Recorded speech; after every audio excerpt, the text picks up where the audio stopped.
I am honored and humbled to introduce the man who's paved the way to make all of this possible. The Secretary General of the United Nations has long been a leader on this issue. In 2008, he launched his Unite to End Violence Against Women campaign, the global campaign aimed at raising awareness and political will to prevent and end all forms of violence against women in all parts of the world.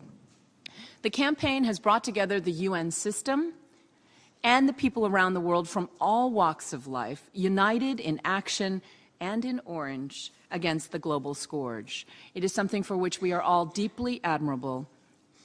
It's a game-changing legacy for the Secretary General. So please welcome Secretary General of the United Nations, Ban Ki-moon.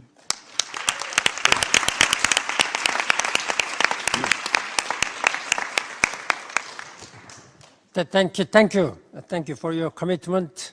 I'd like to thank, first of all, Juju Chang for her time with us all the times.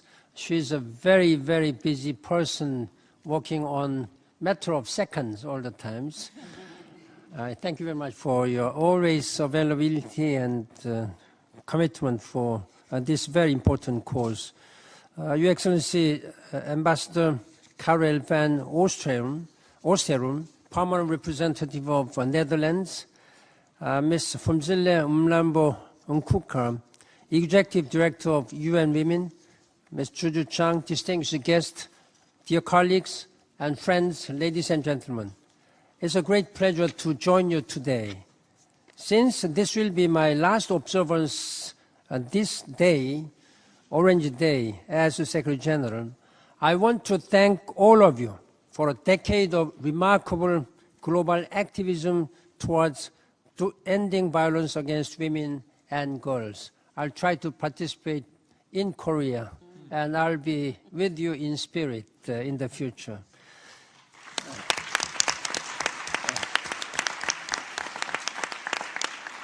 Thank you very much. You have defended the vulnerable and fought impunity. The United Nations and I personally have stood with you. This is truly a matter of life and death. In some countries, as many as 70% of women report having experienced physical or sexual violence from an intimate partner. In some countries, intimate partner violence accounts for between 40 and 70% of female murder victims. The statistics almost defy belief. What is even harder to understand is why. Why men prey on women and girls? Why societies shame the victims? And why governments fail to punish deadly crimes? And why the world denies itself the fruits of women's full participation? The world cannot afford to pay this price. Women and girls cannot afford it and should not have to.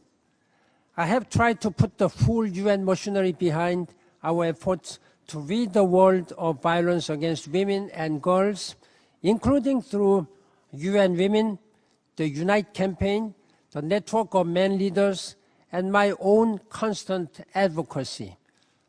At long last, we are seeing a growing global recognition that violence against women and girls is a human rights violation, public health pandemic, and serious obstacle to sustainable development.